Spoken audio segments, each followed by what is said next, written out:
Hey guys, Professor Bill, Comic Book University, and Spider-Man Far From Home. Dude! So I went and I saw this at 11 o'clock in the morning before I went and did my This Week in Comics video at Gotham Central Comics and Collectibles in Mississauga, Ontario, Canada, because, yeah! So I was at, Cineplex theaters in Mississauga, Ontario, Canada. It is what it is, man. And of course, I walked in and the guy looked at me. He's like, "Yeah, I know what movie you're seeing." I was like, "Hey, yeah, awesome." Just scanned my thing and went right on in, baby. Got the D box, so I'd be like, like this. I could have saved my money because, man, that like a Tuesday morning, 11 o'clock in the morning. I guess most people are at commuting jobs. No, I don't have a commuting job. I work from home, so yay me. I finish at 9 o'clock. So I was good, man. I could have just gotten a regular cheap seat and been good to go. Dude, like, why did I waste the extra money? I know that the movie didn't make that money. The theater made that money. Anyway, so I got to see this really awesome movie, dude. So this is a non-spoiler review. So yeah, I'm putting this out. I'm letting you know it was a freaking epic movie. Look, man, I check out that Chris Stuckman guy. I think it's gets Stuckmanized or Struckman, whatever. Anyway, this dude, he had it wrong, bruh. He was talking about how, they seem to shift from this place to that place all around the world, and they just happen to get there, and it's just, nothing's questioned, and it's just, it's a matter of convenience. Chill out, man. The movie was freaking fantastic. There was a perfectly logical explanation why they were able to get to where they were going all the different times. Granted, the two teachers were already established as from the entire, the entire introduction. Hey, man, watch my what do you call it? I'll take the third shift because I just took an Ambien. What? You can't leave me with all these kids by myself. Like, what the frick, dude? What the frick? By the way, that dude, Shoop, I think his name is Shoop, whatever. The bald black teacher, that dude. I could have sworn that was Louis Gossett Jr.'s son. I could have sworn that was Louis Gossett Jr. because he looked like him, he sounded like him, acted a little bit like him. Not now Officer and a Gentleman, but some of those other movies. Anyway, everybody in this movie was great. Zendaya, however you pronounce her name, dude, wow. She's supposed to be Chani in the Dune movie. Oh, I am looking forward to that in a major way now. Because, yeah, she didn't have a whole big role in the original, the Spider-Man Homecoming. But in this one, she had a lot more. And wow. Okay, I know the big question in everybody's mind.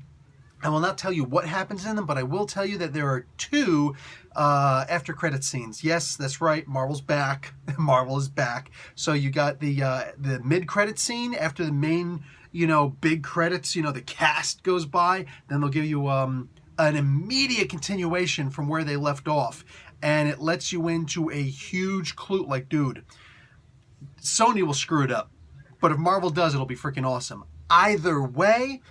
As far as the MCU is concerned, that's the after credit scene. So when everything is finished, right before the lights come on, bang, there's another something there. And you're all of a sudden like, oh my God. Yeah, the universe just got a whole lot bigger.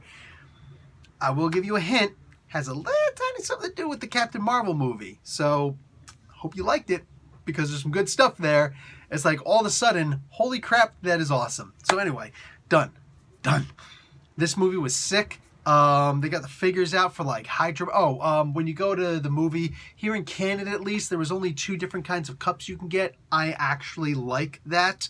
Much smarter. There's the regular Spider-Man costume cup that you can get with the topper that you can get. And then there's this new stealth suit that's in there also. That suit that you can get.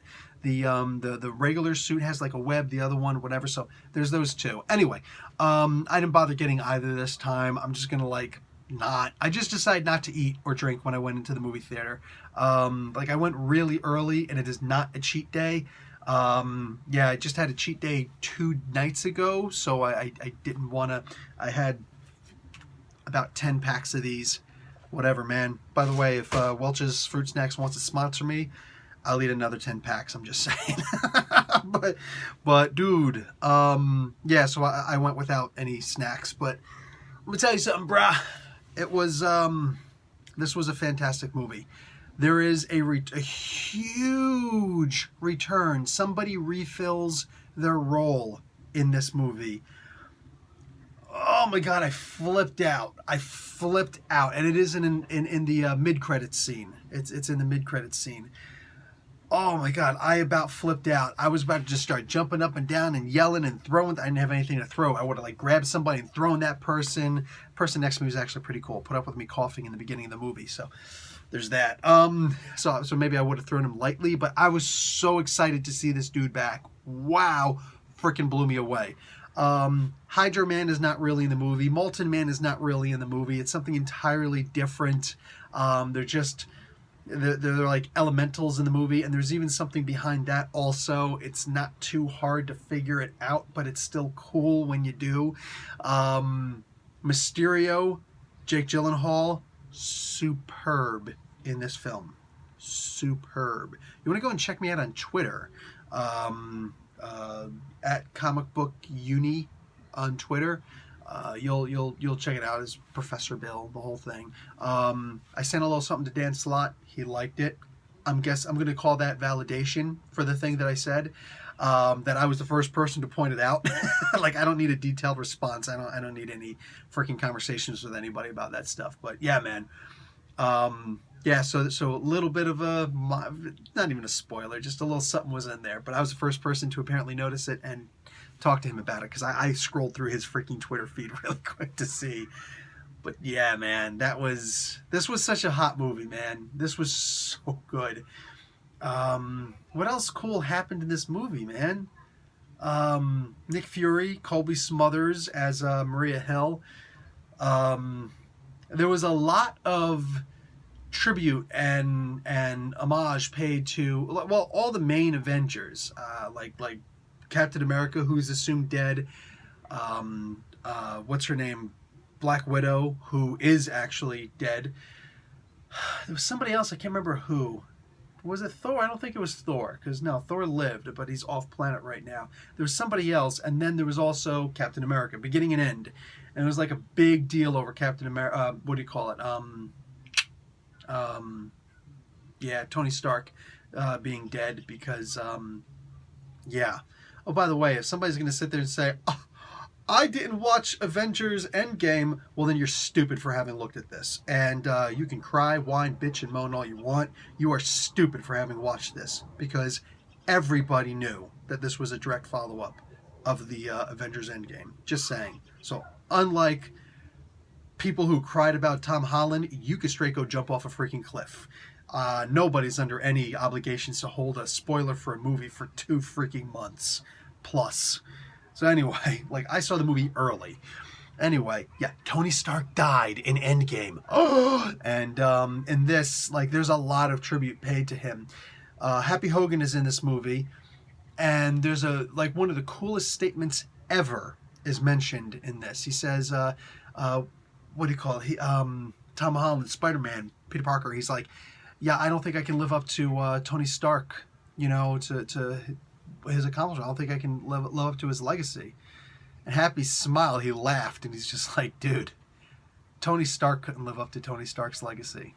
And that was a really important one, because especially after my panel with Bob Layfield, excuse me, and everything that has already come out about the way that everybody, like especially Stan Lee, but everybody who was a part of the creation of Tony Stark Iron Man, Don Heck, Larry Lieber, Jack Kirby, they all said he was not meant to be somebody that you would necessarily root for or cheer for. Tony Stark isn't a good guy. He's the guy who you want to hate, but he does some heroic things once in a while. And then later on when Bob Layton took over, he definitely exacerbated that point big time. He's like, dude, go check out the panel if you get a chance, see what, his opinion is on. It's actually pretty early in the panel that he talks about it. But yeah, that was, I'm glad that was finally, because I know there's a lot of people just like, no, Tony Stark is best. Look, Robert Downey Jr. is the best, okay? But Tony Stark is not a good person. In his heart, even in the MCU, he was not a good person. Even in the end, look at what happened in that movie, dude. Like, he didn't have any hope. He didn't believe anything. He didn't want to try anything. It wasn't until he was positive that something would work. He didn't even want to try or attempt anything. It's not very heroic. It's not very heroic. The other guys, they were the heroes. All right? What do you call it? Just because you do 1 or 2 heroic things doesn't actually make you a hero.